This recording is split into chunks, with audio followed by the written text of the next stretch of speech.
Kita tahu bahwa Umar itu terkenal sangat membela sunnah Rasul.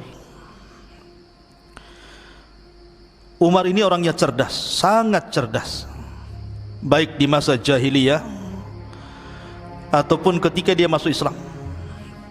Kecerdasannya diakui oleh para sahabat, bahkan turun wahyu dari Nabi SAW bahwa Umar itu seorang mulham, firasatnya kuat. Tetapi akal secerdas Umar ibn al-Khattab radhiyallahu an, apabila berhadapan dengan sunnah Nabi SAW, maka Umar akan menundukkan akalnya dan mendahulukan sunnah Nabi SAW. Suatu ketika Umar tawaf mengelilingi Ka'bah. Dalam sunnah tawaf itu ada mencium Hajar Aswad. Ketika dia hendak mencium Hajar Aswad, maka Umar ibn Khattab kemudian mengatakan kepada batu yang dulunya itu dari sorga, Hajar Aswad itu dari sorga, dulu warnanya putih, tapi karena banyak kesyirikan di bangsa Arab akhirnya menghitam, dan sekarang menjadi hitam karena banyaknya orang yang melakukan dosa. Lah walaupun Hajar Aswad itu berasal dari sorga, tapi Umar mengatakan, wallahi inni la a'lamu annaka la tadur wa la tanfa, falaula anni ra'aitu an-nabiy sallallahu alaihi wasallam qabbaluka ma qabbaltuk. Wahai batu, aku tahu, aku paham, oh ini hanya sekedar batu saja, tidak mendatangkan manfaat dan juga tidak bisa mencegah madarat. Kalaulah tidak aku melihat Nabi SAW mencium kamu, buat apa aku cium kamu? Ya. Umar bin Khattab radhiyallahu an meletakkan akalnya di sini. Dan ini menunjukkan bahwa Hajar Aswad saja tidak mendatangkan manfaat ataupun madarah. Jadi dari sini pelajaran besar bahwa Umar itu tunduk dengan wahyu. Kalau Nabi SAW sudah melakukan, maka Umar melakukannya. Ini satu sikap Umar yang luar biasa yang perlu kita contoh. Yang kedua,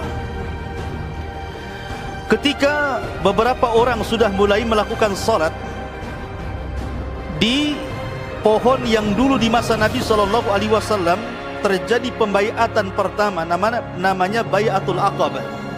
Ada pohon besar di situ. Rasul berbaiat di situ, membaiat para sahabat Nabi SAW. Bai'atul Ridwan, Al-Quran membahasakan seperti itu. Lah di masa Umar bin Khattab ini, mulailah orang itu, mungkin bahasa kitanya, mencari jejak-jejak napak tilas Nabi SAW. Ada pula orang salat di situ. Kalau masuk masjid mungkin tahiyatul masjid ya. Lah kalau di pohon itu masa ada tahiyatul pohon kan itu kan. Lah orang sudah mulai salat di situ. Maka Umar bin Khattab ini melihat kemungkaran. Ini tidak pernah dilakukan Nabi dan para sahabatnya. Maka Umar mengutus pasukan untuk menebang pohon itu. Coba bayangkan di zaman Umar itu, pohon itu saja sudah dibuat sholat. Kalau seandainya pohon itu hidup sampai hari ini, mungkin sudah banyak orang tabaruk di situ. Mungkin ada orang juga cari nomor togel juga di situ. Naudzubillah ya. Tetapi oleh Umar bin Khattab ditebang tuh pohon itu, sehingga betul-betul tidak ada orang yang kemudian melakukan kesyirikan. Dan ini pelajaran tauhid yang diajarkan Umar bin Khattab kepada kita. Kemudian kasus yang ketiga, Umar bin Khattab suatu ketika membebaskan kota Persia. Makanya kenapa Umar itu dibenci oleh orang Persia, bahkan dia dibunuh oleh orang Persia. Abu Lu'lu al-Majusi, orang Persia, budak daripada Mughirah bin Syu'bah, pura-pura ngasah pedang, ngasah pisau bermata dua, sudah dilumuri racun.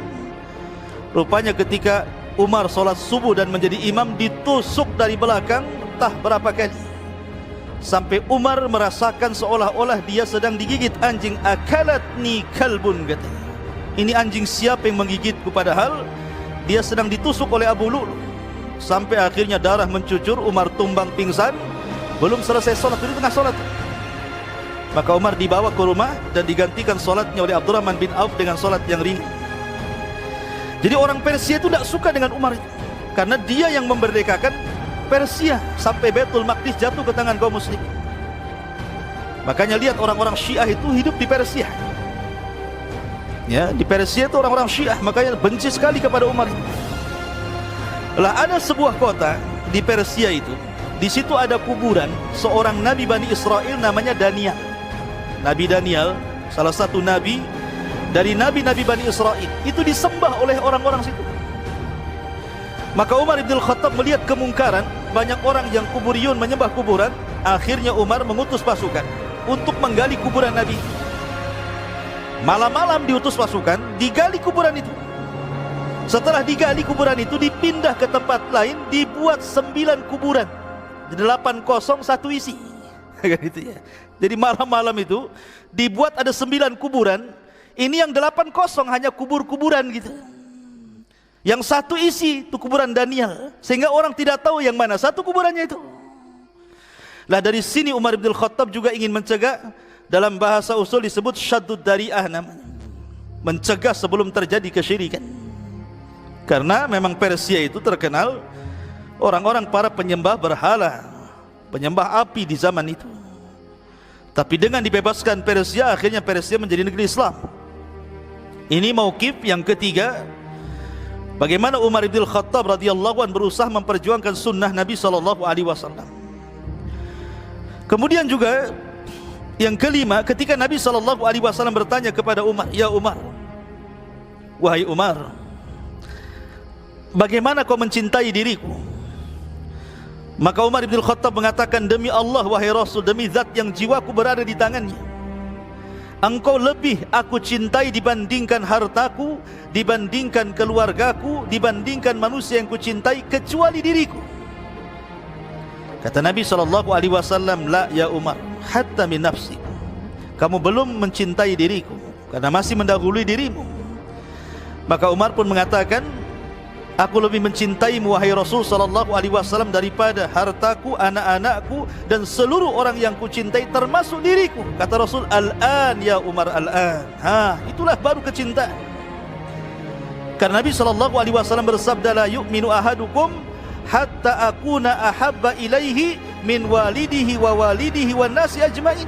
Orang itu tidak dinyatakan beriman sampai aku, kata Rasulullah, lebih dicintai daripada dirinya, anaknya, keluarganya, dan orang-orang yang dicintai. Begitulah harusnya mencintai Nabi SAW.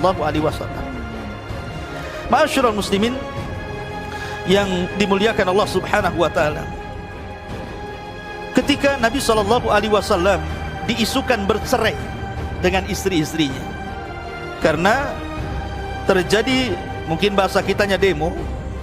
Sebagian istri-istri Nabi itu berdemo kepada Nabi SAW menuntut uang belanja.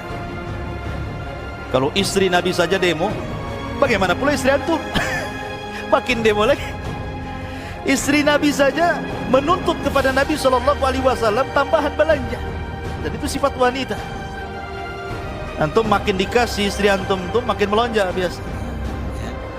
Nah jadi sebagian istri Nabi itu datang kepada Rasul minta tambahan belanja. Nabi sudah berusaha mencukupi istri-istri, dan itulah kemampuan Nabi SAW. Dia manusia, bukan malaikat, ya, dan bukan Tuhan. Akhirnya kemudian Nabi pun marah. Akhirnya Nabi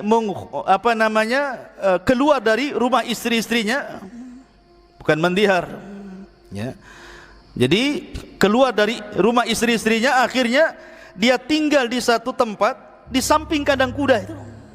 Jadi ada satu ruangan tempat tidur gitu ya, sampingnya kandang kuda. Hampir 1 bulan Nabi mengilah, dalam bahasa Quran namanya ilah, bersumpah untuk tidak menggauli istrinya, itu namanya ilah. Ada istilah khulu, ada istilah zihar, ada istilah ilah dalam fikih itu. Mengilah itu bersumpah untuk tidak menggauli istrinya. Hampir 1 bulan tuh, sampai tersebar Nabi menceraikan istri-istrinya. Marah Abu Bakar sama Aisyah, marah Umar sama Hafsah, karena anak-anaknya semua istri-istri Nabi masalahnya. Tapi Umar ingin memastikan berita itu benar atau salah gitu, hoax ataupun tidak. Karena berita ini bisa digoreng orang-orang munafik masalahnya kan. Oh, di zaman itu ada YouTube, ada WA, ada Facebook. Wah, udah dipakai itu media itu sama orang munafik itu, ya. Akhirnya kemudian Umar datang ke rumah Nabi SAW, tempat tidur Nabi SAW. Nabi ini tidur, alasnya hanya pelepah kurma, yang dianyam tuh, pelepah kurma dianyam kemudian ditaruh jadi semacam tikar dari pelepah kurma.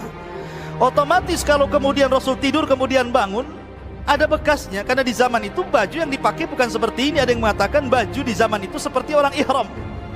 Di zaman Nabi itu bajunya itu pakai kayak orang pakai ihram, itulah pakaian di zaman itu. Ya. Makanya jarang orang yang kemudian punya baju banyak di zaman itu. Hanya kain diselendangkan begitu. Jadi Nabi SAW kalau tidur kemudian bangun, itu garis-garisnya itu masih ada. Lah Umar bin Khattab radhiyallahu anhu melihat bekas-bekas hasir tadi, maka Nabi SAW Umar mendatangi Rasul. Tiba-tiba kemudian Umar menangis melihat kondisi keprihatinan Rasul seperti itu. Nabi heran, Umar masuk tiba-tiba menangis.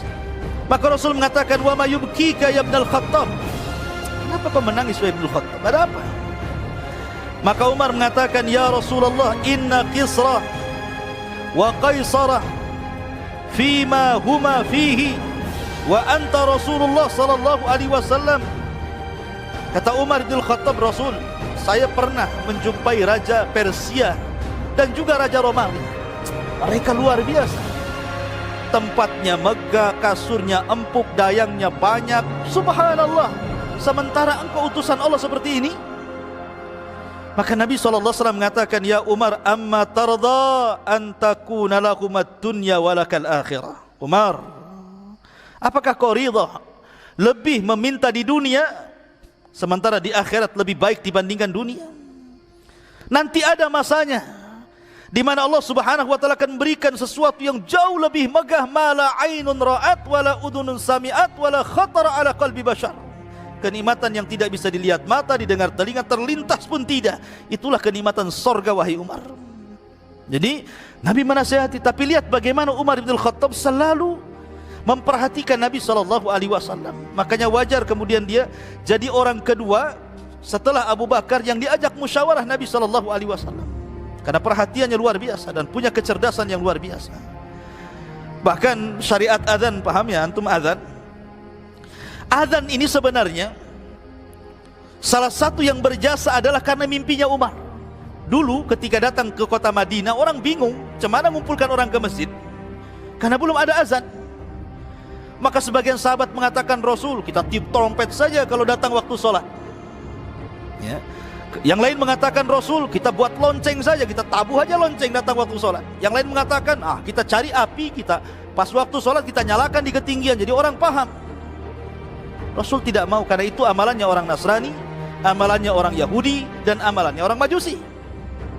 Akhirnya kemudian beberapa malam, dua sahabat dimimpikan dijumpai oleh malaikat Jibril dan diajari azan. Pertama Umar bin Khattab, yang kedua Abdullah bin Zaid. Jadi Abdullah bin Zaid mimpi berjumpa dengan malaikat. Kemudian malaikat itu mengajari lafaz-lafaz azan yang kita kenal hari ini. Kemudian setelah itu juga Umar juga mimpi yang sama. Keesokan harinya dua sahabat ini datang kepada Rasulullah menceritakan mimpinya. Dua-duanya sama.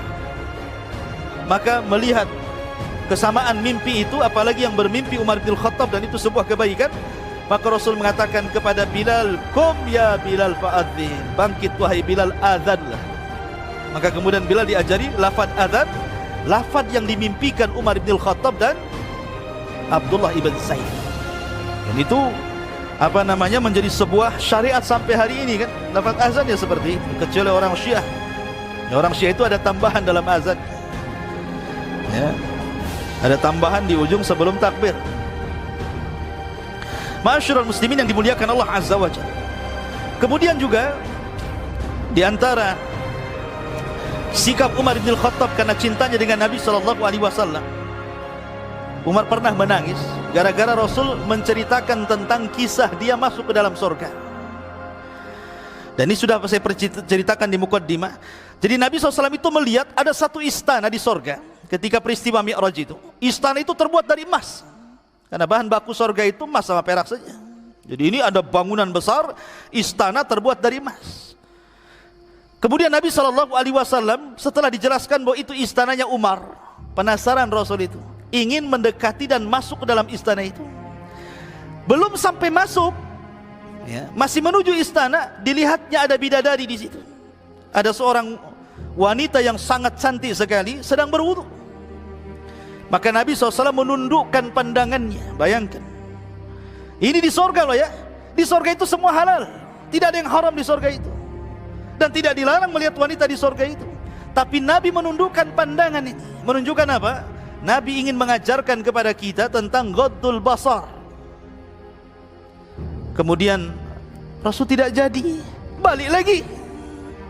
Setelah keluar dari sorga, kemudian setelah peristiwa itu dia memanggil Umar bin Khattab dan mengatakan, ya Umar, inni ra'aitu jannataka, aku melihat surgamu wahai Umar. Kata Umar bin Khattab, bagaimana sifatnya? Kata Nabi SAW, sebenarnya aku ingin masuk ke dalam surgamu, ke dalam istanamu, tapi terhalang dengan bidadarimu. Maka aku pun tidak jadi karena aku malu denganmu.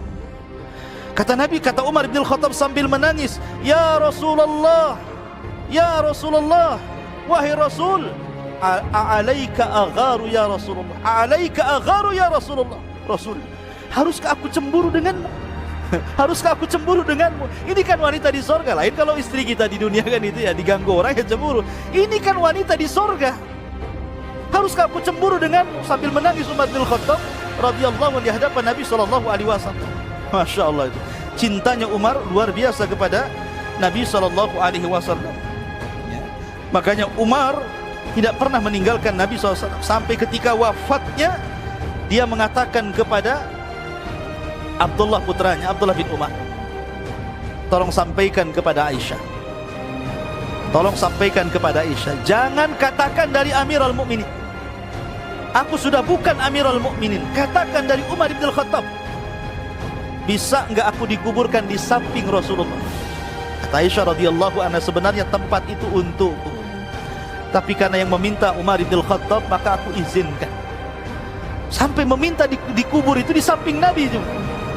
Saking cintanya Umar bin Khattab, ingin tetap menjadi sahabat Rasul, sampai akhirnya kuburan itu ya berjejer, kuburan Rasul, kuburan Abu Bakar, kuburan Umar gitu ya. Sampai sekarang. Ya, jadi Rasul dulu, kemudian agak mundur sedikit Abu Bakar, kemudian agak mundur lagi Umar bin Khattab radhiyallahu anhu. Intinya bahwa kecintaan Umar kepada Nabi SAW luar biasa.